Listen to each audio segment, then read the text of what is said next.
All right. So for today, we will be looking at Sabbath controversies and the Sermon on the Mount. And does anyone know what this tree is? If you've been to Israel, you've probably stood by that tree. Yep. We'll talk about it in a little bit. It has to do with the Sermon on the Mount. It's in the vicinity of where Jesus actually conducted that sermon. So we'll talk a bit about that in a little bit. So today we'll do some review, and then we'll talk about the great Sabbath controversies. We'll talk about Jesus teaching and healing the multitudes in the calling of the 12 as apostles, and we'll talk about the Sermon on the Mount. So we have a lot of things to look at as we go here today. And as we do, there'll be some really kind of a common theme that kind of pulls this together in a sense that Jesus is, again, he's always demonstrating who he is, and he's making two claims about himself, that he's the Messiah and he's also the Son of God. But then also he's going to be doing here, showing that the understanding that was propagated by the Pharisees and the scribes of keeping the law and the benefits of keeping the law and how you do that, um, needs correcting. And Jesus is going to be doing things that, in the process of doing those corrections, is going to anger them, enrage them more, because ultimately, remember, Jesus needs these people to kill him. And also, he will be teaching in the Sermon on the Mount what the correct perspective is. And so we'll get into several different things in that regard. So let's start with a review. And I knew there was something I should have opened. But yeah, let me open up Bookman's chart real quick. Now, we do a lot of review here. And again, part of that is because I want, as we go, not just to listen to me talk every day, but to actually put these pieces together in your minds in a framework that you can understand and remember and fit these pieces together so that you'll be benefited for as long as you're reading the scriptures here in your earthly life. And so that's what I set out to do. And so here we have Bookman's chronology chart, and we'll walk through this. And again, another reason for this review, not only to help you remember and embrace things, but also is there is a quiz. There will be some quizzes along the way. And it's not graded. You don't turn it in, but it is there to help you. Again, it's another tool to help you remember and identify, oh, I didn't quite catch that, and lock that in. So, uh, yeah, I thought I'd go ahead and spring that on you now, but nothing to be anxious about. All right. So we've gone through preliminary events. We've gone through the Judean ministry that was, 4 to 6 months long. Now we're in the Galilean ministry, which is again about 18 months long. Together, those make up Jesus' public presentation, where he's going out, he's seeking crowds, he's working miracles, and as he's traveling around, he's just saturating the area with the message of uh, of the gospel of himself. And then we're going to transition to a period of private preparation and then a period of mixed focus, and we'll get into those in subsequent weeks. All right. Now, in addition, we talked about preliminary events. When we looked at the preliminary events, that was Jesus was baptized by John. He then spent 40 days in the wilderness. And those we said were the last acts of Jesus's private life. Um, then when Jesus goes to, after that time in the wilderness, and he comes to meet, John the Baptist, we went through those first 5 days of Jesus' public ministry, and that's really when his public ministry started. It was after his baptism, after the time in the wilderness. Then he comes to John the Baptist, subsequent to that, and begins his public ministry. It started with, again, that Judean ministry. We saw that first 5 days that included the wedding at Cana, the turning of water into wine. He then moved his family to Capernaum to set up base there. He cleansed the temple for the first time, and then he had his encounter with the woman at the well in Sychar. And now we're at this time period where the Galilean ministry is underway. And as we go through this Galilean ministry, it says here, and I should have edited that. You know, I've grouped these first few weeks here under kind of the first Galilean ministry tour, again, where Jesus is going around and he's penetrating the areas of Galilee, going through these other villages and towns. And he's doing that, again, to saturate the area with his message. And at this point, his travels are pretty much done. For this first round, he is kind of much more around the Sea of Galilee and doing ministry there. There will be a little bit more travel that we'll see next time. But right now, that's why it says here it's kind of concluded, is we're really at this time period where he is, or back at Capernaum in and around Galilee. So we are also now at that first year point in Jesus's public ministry. So if we go back, he had the first 5 days, he moved his family to Capernaum, and then remember after that he went down to Jerusalem and he cleansed the temple for the first time. We are now at a time period, basically 1 year from that, to help us mark it. So we are going to be in the spring of AD 31. We have 2 more years of Jesus's earthly ministry before he's going to be crucified on the cross.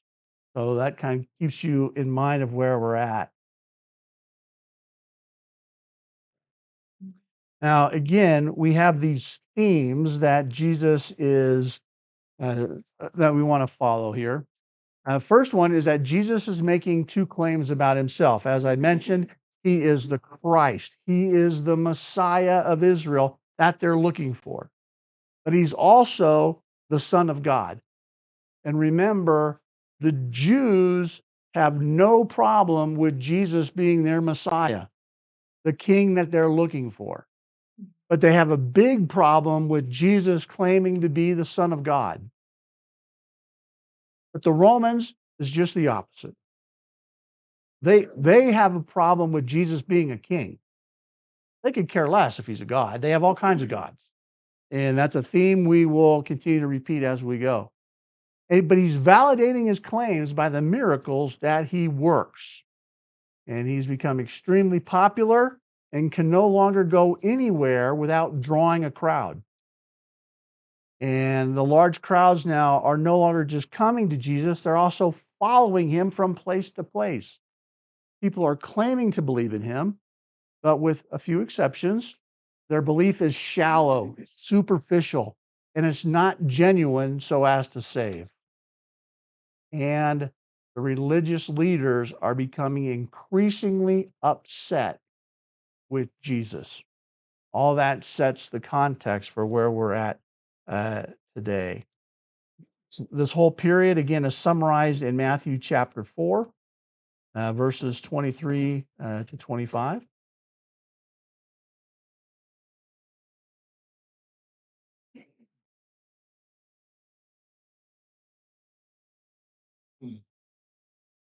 Jesus was going through all of Galilee, teaching in their synagogues and proclaiming the gospel. So we have him going all over, not just staying around the Sea of Galilee and Capernaum, teaching in their synagogues, proclaiming the gospel of the kingdom, and healing every kind of disease and every kind of sickness among the people.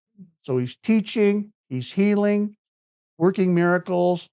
News about him spread throughout all Syria, and they brought to him all who were ill, those suffering with various diseases and pains, demoniacs, epileptics, paralytics. We mentioned last time that just shows that he understood the difference, and he healed them. Large crowds followed him from Galilee to the Decapolis, and Jerusalem and Judea and from beyond the Jordan. So where Jesus goes, they're following him, and these crowds are from everywhere. And so, again, that really summarizes this whole period.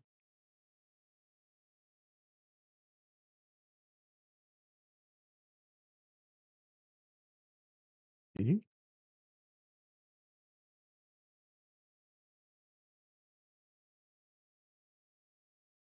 So now we're going to get into the Sabbath controversy. There are the Gospels record for us 3 episodes where Jesus very deliberately healed on the Sabbath or did things on the Sabbath that really instigated the religious leaders. And that's really the 3 reasons why he did this. First, to call out the ridiculousness of the extra biblical rules of the scribes and the Pharisees. He also did it to instigate them. Again, he needs them to be mad enough to kill him. Uh, but he needs to also do it in a way that they don't kill him next week. He's got an appointment in 2 years. And he's also showing that the Son of Man is the Lord of the Sabbath. So we'll start with the first one, the healing at Bethesda in John chapter 5. Now, this one is only recorded in John. So now, when you immediately something that is only recorded in John, what do you think? Supplemental material. Or it could be John was the only one there, or yeah, it could be, or it's supplemental material. You say, you know what, Matthew, Mark, and Luke told you these things. There's an important element that they left out. I want to include. Or they didn't leave it out. The Holy Spirit didn't move them to write. The Holy Spirit's moving me to write it. So he's giving supplemental material. So let's look at this, John chapter 5.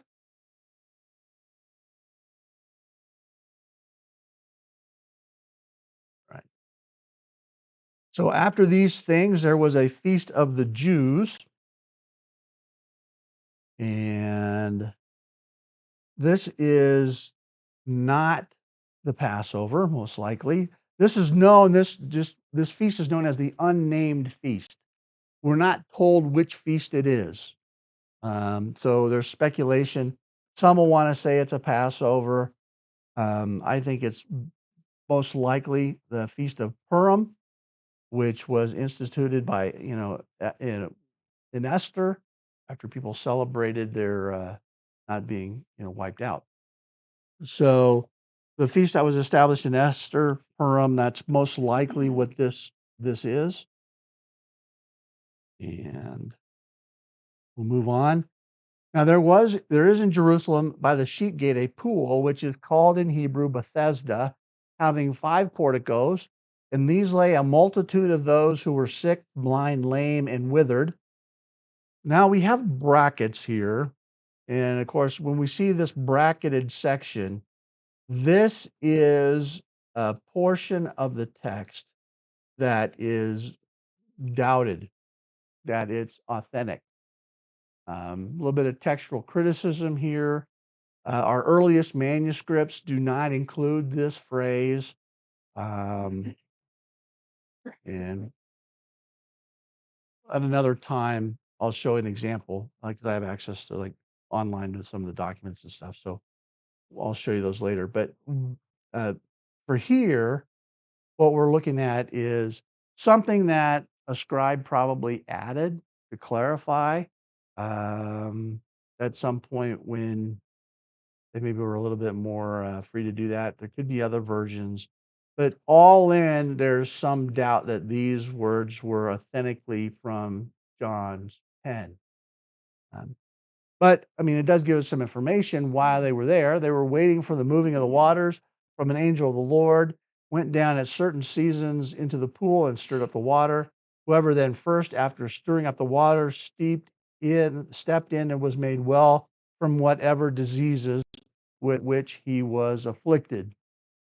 So sometimes when we look at these types of passages, they're true. We're actually going to look at an account later on where I will go and I'll show you the New Testament manuscripts where it's probably true. Sometimes it's like, this kind of legendary material, like the last part of Mark 16. This is one of those that's probably been a little bit mythicized. Um, anyway, there had been a man who had been ill for 38 years, and when Jesus saw him lying there and knew that he had already been there a long time in that condition, he said to him, "Do you wish to get well?" That's kind of a interesting question. The sick man answered, "Sir, I have no one to put me into the pool when the water is stirred up, but while I am coming, another steps down before me." And Jesus said to him, "Get up, pick up your pallet, and walk." Now, immediately, the man became well and picked up his pallet and began to walk. Now we get this little detail. It was on a Sabbath day. So the Jews were saying to the man who was cured, "It is the Sabbath. It's not permissible for you to carry your pallet." Okay. Now, he's been this way for 38 years. They had to have known this guy, right? Um, and he answered, "He who made me well was the one who said to me, 'Pick up your pallet and walk.'" And this next question to me again is this just we I shouldn't say this on camera, but it is the stupidness of the question, right? They ask him, "Who is the man who said to you, 'Pick up your pallet and walk?'" They go, "Well, who was it that cured you?" That's what I want to know. Forget the pallet. Who healed you?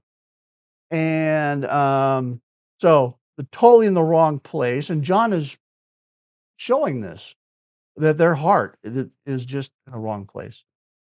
But the man who was healed did not know who it was, for Jesus had slipped away while there was a crowd in that place. And Jesus does this from time to time. Afterward, Jesus found him in the temple and said to him, "Behold, you have become well. Do not sin anymore, so that nothing worse happens to you." The man went away and told the Jews that it was Jesus who made him well. For this reason, the Jews were persecuting Jesus. They're persecuting Jesus now because he was doing these things on the Sabbath. And Jesus just answered to him and said, "My Father is working until now, and I myself am working." And so again, we see this, and Jesus is going to then establish or tie in his equality with God. For this reason, therefore, the Jews were seeking all the more to kill him. So now we're seeing this intensity has just gone up. They're not just mad at him or whatever. Now there is this, kind of more steady sense of we need to kill this person. Um, and they were seeking all the more to kill him. So this is going to become now the persistent theme because he not only was breaking the Sabbath, but was calling God his own Father, making himself equal with God. So again, this is blasphemy in their minds, and they need to purge the evil from among them, and they would be right, except it was true. And Jesus is demonstrating it's true because he just healed a guy. Um, Did the word persecuting carry any, in what sense? they hitting him physically or No, no, I wouldn't say that that's going on here. It's more of pretty dramatic? yeah, well, yeah, I think there's just a sense of the time. They were out to get Jesus. I think anyone laid hands on him here at this point. But obviously they will because he's going to be marred more than any man when he goes on that final day. All right, 19. Therefore, Jesus answered and was saying to them, "Truly, truly, I say to you, the Son can do nothing himself unless it is something he sees the Father doing. For whatever the Father does, these things the Son also does in like manner." And he's going to continue on. For just as the Father raises the dead and gives them life, so even the Son also gives life to whom he wishes. Now, this is important. For not even the Father judges anyone, but he has given all judgment to the Son, so that all will honor the Son even as they honor the Father. Now, people will say, "Oh, God is a God of love. I can't believe that God would judge anybody." And you say, "I agree with you. God isn't going to judge anybody. He's given all judgment to the Son, who is a man. He's God man. Jesus is the one who's doing all the judging. God the Father isn't." And then look at verse 27. It says, "And he gave authority to execute judgment." This is the Father, the Son. Because why? Because he's the Son of Man. So Jesus is uniquely qualified to judge us because he's like us in every way, yet without sin. And so the Father has given all judgment to the Son. And you're right, you know what? God the Father, he is love. He's not going to judge anybody, but his Son is. And the Son is just like us, yet without sin. So, all right. Well, theological point that needs to be brought in there. All right, now, uh, we get to 17 to 47 here, this passage. Uh, we have Jesus talking about himself. He's equating himself as the Father, and he said, he's establishing, the Old Testament established that a matter should be confirmed by two or more witnesses. And so Jesus is going to give a list of witnesses in this passage. He says, obviously he's speaking for himself. And then we get into um, verse 31. "If I alone testify about myself, my testimony is not true." Now, if Jesus testifies about himself, it's true, but he's making the point that according to the law and the practices, it's like we can't accept it on its own. But there are others who testify for me as well. And I know that their testimony is true. The first of those is John the Baptist, who again was highly revered and esteemed in Jewish culture at this time. "You have sent to John," because remember, the Jews have gone to John to investigate what he was doing. "And he has testified to the truth. He said, 'Behold, the Lamb of God.' Uh, but the testimony which I receive is not from man, but I say these things so that you may be saved. As was the lamp that was burning and was shining, and you were willing to rejoice for a while in his light." Then he talks about the witness of his works. He goes, "It's not only what I say and what John says, but the testimony which I give is greater than the testimony of John. For the works which the Father has given me to accomplish, the very works that I do, testify about me that the Father has sent me." Again, they shouldn't be asking who told you to carry your pallet, but who healed you? And the Father. "The Father who sent me has testified of me. You have neither heard his voice at any time nor seen his form. You do not have his word abiding in you, for you do not believe whom he sent." So, in one sense, again, by rejecting Jesus, you're rejecting the Father. But then we also have the scriptures, and he's going to Moses. "You search the scriptures because you think that in them you have eternal life. It is these that testify about me, and you are unwilling to come to me so that you may have life." If you just read the Old Testament, you would see that I'm doing exactly what it said I would do. "I do not receive glory from men, but I know you, that you do not have the love of God in yourselves." So here's an assessment. He's not looking for glory, as these men did. And he goes, "You do not have the love of God in yourselves." So they're not doing this thing out of a love of God. It's all about them. "I come in my Father's name, and you do not receive me. If another comes in his own name, you will receive him." And we'll see in history that that's going to be true. "You can believe when you receive glory from one another and do not seek the glory that is from the one and only God. Do you not think that I will accuse you before the Father?" Wait, do you not think that I will accuse you before the Father? Because the one who accuses you is Moses. It's Moses who's going to stand up and accuse you. And that's like, wait a minute, we're all talking about the law here. Even the Sadducees talked about followed the Pentateuch. Um, in whom you have set your hope. For if you had believed Moses, you would believe in me, for he wrote about me. But if you not believe his writings, how will you believe my words? So again, Jesus is pointing out that, hey, I'm doing things on the Sabbath, and your reaction to this is all wrong. Right now, we have the disciples are going to eat grain.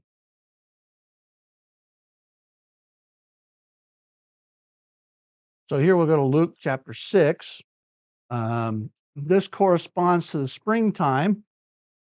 And this is how we know we're at that point where we're at the 1 year point. And so it happened that as he was passing through some grain fields, and his disciples were picking heads of grain, rubbing in their hands and eating grain. So I guess that's too much work to do as you're just walking along. Let's say they stayed within their 1.5 mile limit that they're supposed to, from the temple or from the synagogue. Their amount, and so they're hungry. They just got some. Apparently, that's too much work to do, and so it wasn't lawful. Why do you do what is not lawful on the Sabbath? Jesus answered him and said, have you not read what David did when he was hungry? He and those who were with him, how he entered the house of God and took and ate consecrated bread, which is not lawful for any to eat except the priests alone, and give it to his companions. So Kirk today talks about, and we talked about previously, Zechariah going in and lighting the incense, and then you got the showbread. Well, Jesus or David went in and took the bread, so he could eat it. Wow, that's radical. Um, so he took the consecrated bread, which is not lawful for any to eat except the priest alone. And of course, then they had, you know, several days worth of bread that the priest would eat after it was offered, and gave it to his companions. And he was saying to them, the Son of Man is the Lord of the Sabbath. So Jesus is saying, hey, look, I'm over the Sabbath. I can do this. And in a sense, you got to remember that when God established the Sabbath during the week of creation, on the seventh day, he rested. Well, in a sense, Jesus was there with him doing it because it's the triune God, right? And Jesus was the one that God used to be instrumental in creating everything. And so, really, I mean, Jesus created the Sabbath. And now, as the Son of Man, his favorite title for himself here during this time in his earthly ministry, he's like, I'm the Lord of the Sabbath. Again, this is going to fry some of the circuit breakers. Um, let's see. Now, it's interesting is, let me see. I want to make sure I'm not going to leave anything out here. Yeah, I want to go to Mark chapter 2 real quick, because Mark chapter 2 has one detail. 2:27. From the same account. But look at verse 27. Jesus said to them, the Sabbath was made for man, and not man for the Sabbath. The Son of Man is Lord even of the Sabbath. He's pointing it out. I was like, hey, when we set up the Sabbath, it was so you guys would have a day of rest. It's for you. It's not, you weren't made for this Sabbath. And again, the Pharisees had flipped it all around. So there's one more.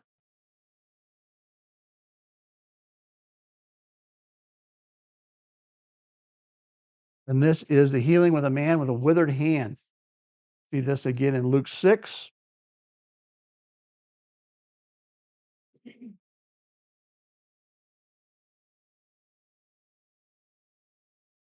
Okay. So in Luke 6, and we're going to look at verses, we'll start here in verse 7. So on another Sabbath, he entered the synagogue and was teaching. Okay. It's consistent with what he does everywhere. And there was a man there whose right hand was withered. And the scribes and Pharisees were watching him closely to see if he healed on the Sabbath so that they might have reason to accuse him. Just think about that for a minute. They're sitting here and saying, "Is he gonna heal that guy? If he does, we're gonna drag him down there to the temple. We're gonna throw him off the wall." You know what I'm saying? It's like, I can't even think of the mindset here. It's so, again, the corruption of man and his fallen condition, you know, and there it's amazing how low human beings can fall. You know what I'm saying? And this is a total total corruption here. And so they're waiting to see if Jesus healed on the Sabbath so that they could have a reason to accuse him. Again, their goal is they want to get rid of Jesus. And Jesus knew what they were thinking. Now, this might be one of those things where it, I mean, it could be God in Christ in his being deity had supernatural knowledge of this. I have no problem with that at all.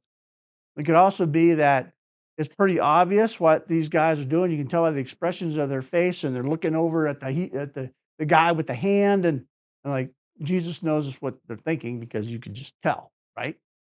Um, and so either way, Jesus is aware of what they're thinking, and he said to the man, "Get up and come forward." So Jesus is going to accept the challenge here. He's like, these guys aren't going to control what I do. And he got up and came forward, and Jesus said to them, "I ask you, is it lawful to do good or to do harm on the Sabbath, to save a life or to destroy it?" After looking around at them all, he said to them, "Stretch out your hand." And as he did so, his hand was restored. But they themselves were filled with rage and discussed together what they might do to Jesus. So again, I can't overemphasize the hostility that's forming here over Jesus doing miraculous things. Um, They weren't mad. Jesus wasn't going along with their rules.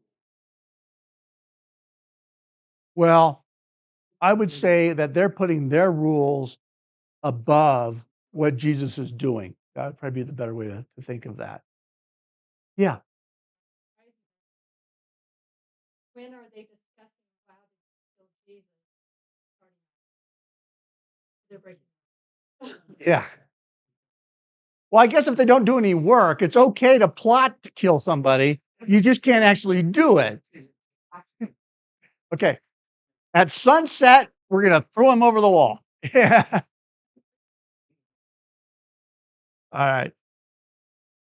Now, again, we see this uniting here of the hostility. He says, they were discussing together what they might do to Jesus. And let's see, Mark, let's go to which one has a, let's go to Matthew 12 real quick. Matthew 12. And I'll go to 14 since for some reason this isn't letting me scroll. So we see here that this group included the Pharisees, but the Pharisees went out and conspired against him as to how they might destroy him. And then why did I do that? Okay.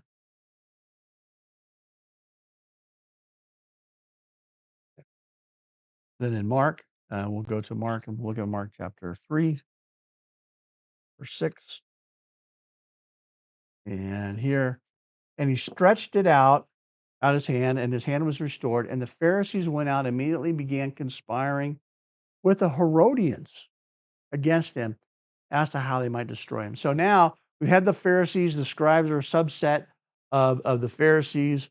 They're often together as Pharisees and scribes and Pharisees. And now we have the Herodians. That's another sect.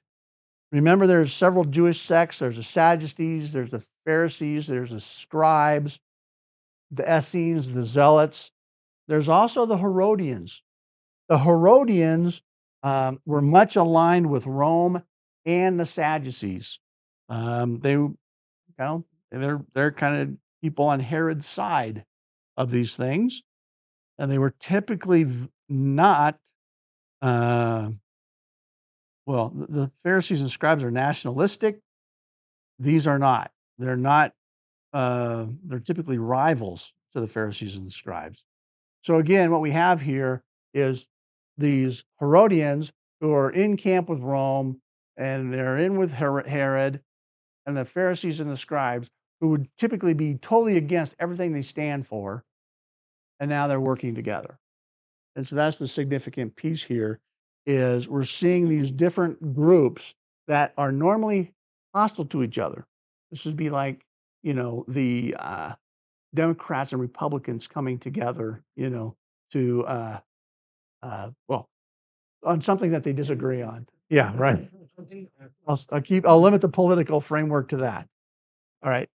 And then, so that's what's going on here.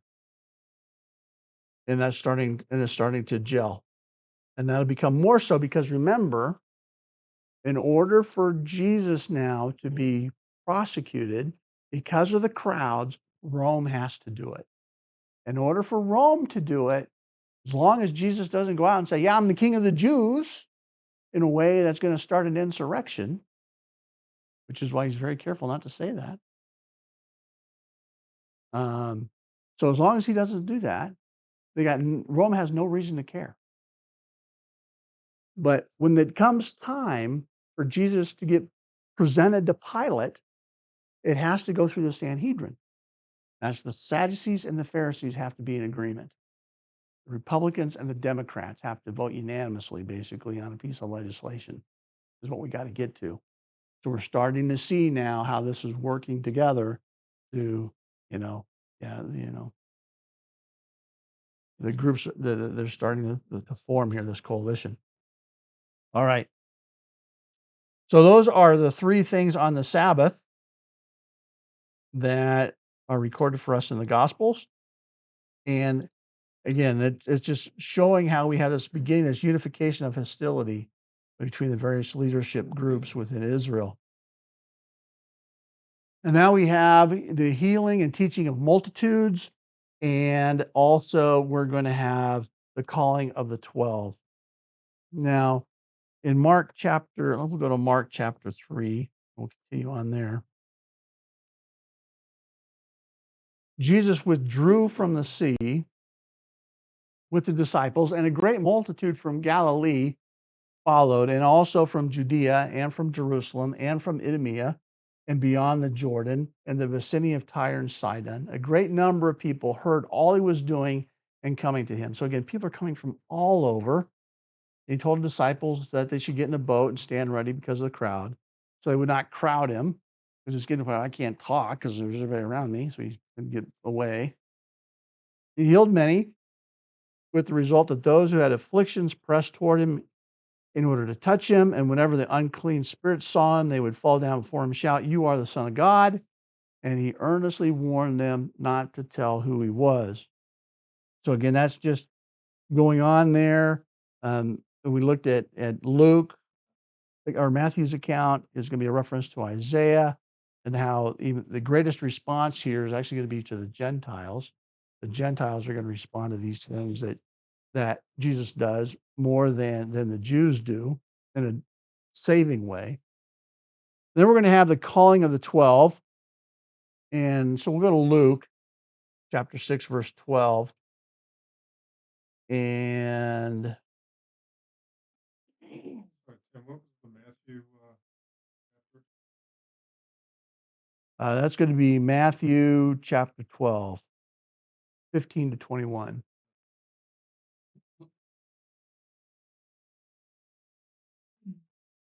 My tabs get all mixed around. I don't know. All right. Luke 12, chapter 6, verse 12. He's going to call the 12 again, and we'll talk a little bit about that. A couple of items here that's important. First off, it's at this time he went off to the mountain to pray, and he spent the whole night in prayer to God. So basically, he goes alone and he's going to pray. He's praying about this. Selecting his 12, that is a very important thing for Jesus to do. We'll talk a little bit more about what it means to be an apostle. But he goes off all day or that night. He prays all night in prayer. And, it's how do you even imagine how Jesus, being the God man, communes with his Father in prayer at times like this? I don't even know what that's like. You know what I'm saying? And is it a two-way conversation? I mean, who knows? It's he's God, right? But still, he didn't just like magic. He goes and he prays about this because it's significant. Which again, that's an item for us to not just run on autopilot. There's time we need. Hey, Jesus called 12 people. We should step back and pray for this. Yeah. Isn't it that really God the Father is orchestrating the whole thing day by day? Jesus himself says in John 14, telling his disciples that he's about to leave, happy because I'm going to the Father, and the Father is greater. Yeah, and he also says that he doesn't do anything unless he sees the Father doing it. We can go to Acts 2, where we see everything that's happening is according to the determined plan of God. So I would say, yes, God has orchestrated all of this. But I, in previous lessons, I've taught this. I had a section on Molinism, which maybe we'll bring up at some point. But it's interesting how I'll just phrase it this way, and we'll talk about it a little bit next time when we talk about the unrepentant cities. But God knows not only everything that did happen, He knows everything that would happen. And so, under varying situations and conditions. So, He knows what did happen, He knows what will happen, and He knows what might have happened. Um, and we get into that might have happened, and I'll talk a little bit more about this next time.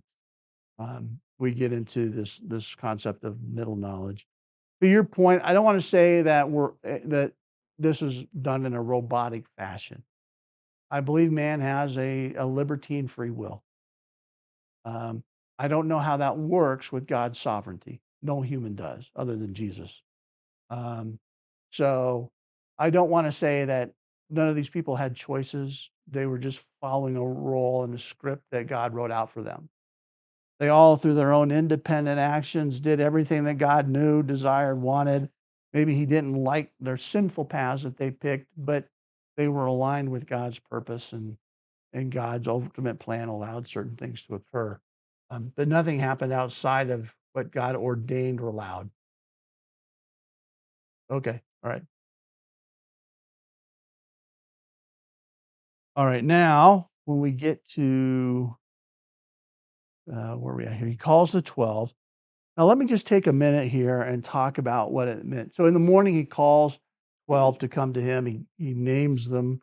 We talked about names before. I won't touch that again. Um, but, he's calling 12 from large groups that were following him. These weren't the only 12 that had been with Jesus and around him. And these are the ones that are prominent. That's why their names have been talked about all along, though very few of them we hear much about at all in the Gospels. But he picks these, and when you pick someone, it isn't just that they're sent. We might think of it as an ambassador. That's often how we use this term apostle. But probably a better concept for us to use is power of attorney. Someone who is authorized to work and do things in their behalf, not just send a message.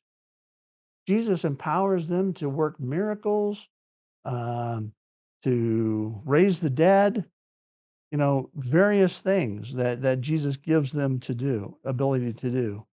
So it's much more a a power of attorney that they can officially act in his behalf and in his stead. And then he sends them out to preach and to cast out demons.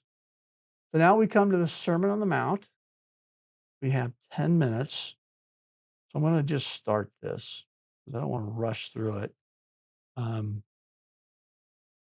When we come through to the Sermon on the Mount, there's a couple of things that we want to keep in mind. First off, this is an itinerant ministry that Jesus has. Jesus goes from place to place. He's teaching. We see that he's teaching in the synagogues. We see that he was teaching in villages. The Gospels don't tell us everything that Jesus said on these occasions. Sometimes they don't really say anything, or maybe just one little noteworthy element. You know, he healed somebody here and this caused a stir or whatever. And the thing is that each of the Gospelists have chosen how they're going to approach capturing Jesus's teaching and presenting it. For Matthew, he builds his gospel around, as I talked about the arrangement, around 5 discourses. We have the Sermon on the Mount in Matthew 5 through 8. We're going to have the missionary discourse in Matthew 10. We're going to have the parabolic discourse in Matthew 13. We're going to have the discipleship discourse in Matthew 18. We're going to have the Olivet discourse in Matthew 24. Okay, these 5 discourses. That's how he's collecting what Jesus taught. Luke doesn't spend as much time on what Jesus is teaching on this first part of his gospel. You know, we talk about the structure of Luke's gospel, which I'll do that here in a minute. I'll do it now. Is Luke, he starts out with, his prologue about, eyewitness testimony. Then he's going to go through the, preliminary events, John the Baptist, Jesus' birth, baptism, temptation, so forth. But his public ministry really is only, 6 chapters, chapter 4 to chapter 9. And actually, it's not even those full 6 chapters. Chapter 9, verse 51, something happens. Chapter 9 to 51 to chapter 19, verse 27, we have what's known as Luke's travel discourse, the journey log. Now, it all reads like it's one trip. It's not, it's actually 3 trips, and I'll point that out when we get there. But that is where Luke puts the bulk of Jesus's teaching. So you're going to see it, and it's almost like we got this, 10 chapters of travel, and Luke's telling us all the things that Jesus is saying. Well, that is an accurate representation, because I'm sure as Jesus was traveling, and he's teaching, that's what he's doing. But that's how Luke arranged it. Matthew is arranging it in a different way. He's like, you know what? I'm going to condense all these things because I'm doing it thematically. And so not in a chronological sense. And I say that because when we come to the Sermon on the Mount, we have 2 accounts. We have the Sermon on the Mount in Matthew and 5 through 8. And then we have the we have the Sermon on the Plain in Luke in chapter 6, at the end of chapter 6. Those could be different events. They have some different things in them. Could be 2 different perspectives of the same event. I think they're 2 different perspectives on the same event, but it doesn't really matter because either way, I'm sure that everything that Jesus has taught in either one of these things, this isn't the only time that he taught it. He would have said these same themes over and over again for his ministry. And so it's kind of like having a stump speech where you go from town to town to town and the politicians say the same thing over and over again, right? It's that kind of thing. Jesus, of course, changed it up, but that's why we have different pictures of what it is and what they say. Now, let's talk a little bit about the context of the sermon. So I'm going to show you a couple pictures.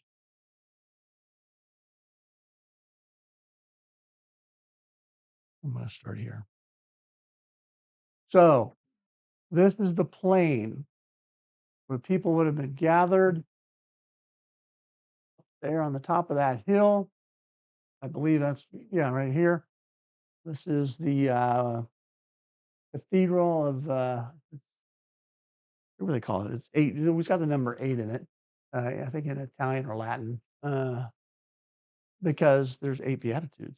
That's the like Church of the Beatitudes is what we norm it like in English. And you can see a little bit. Now on the side of this hill,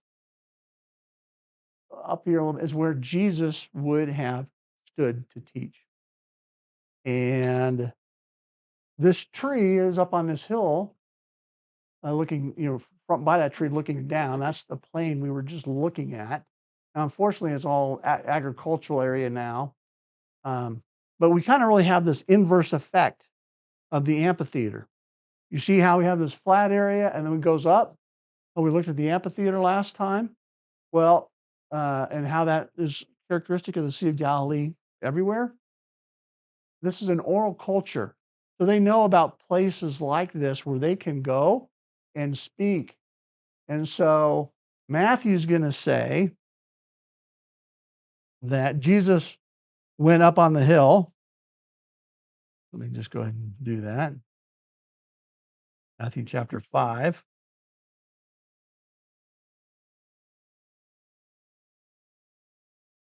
Somewhere. I don't know how these tabs move. I really don't. Okay, Matthew chapter 5.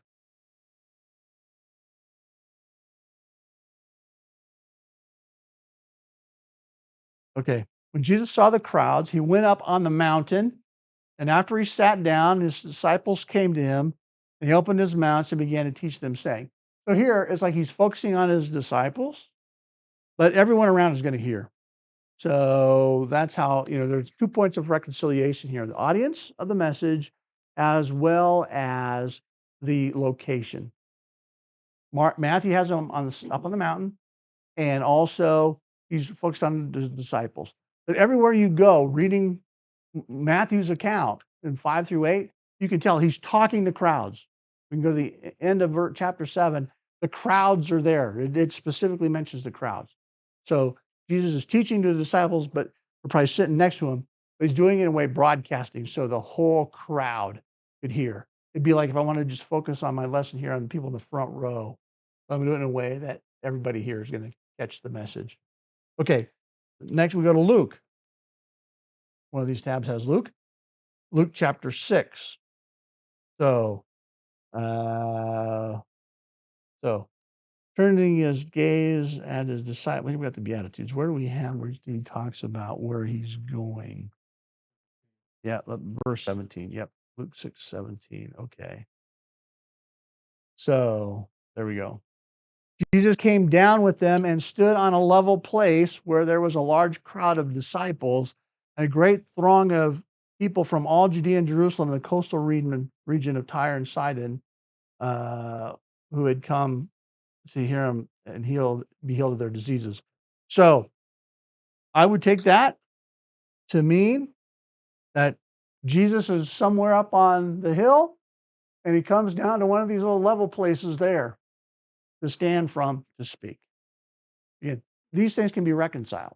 This isn't like, Luke lied to us, right? So I think those are reconcilable. But if you're not happy with those reconciliations, you can look at it as 2 different accounts. Again, it doesn't matter because the content is what is important, and we will pick it up there next time. All right, let's close in a word of prayer. Let me stop the stream.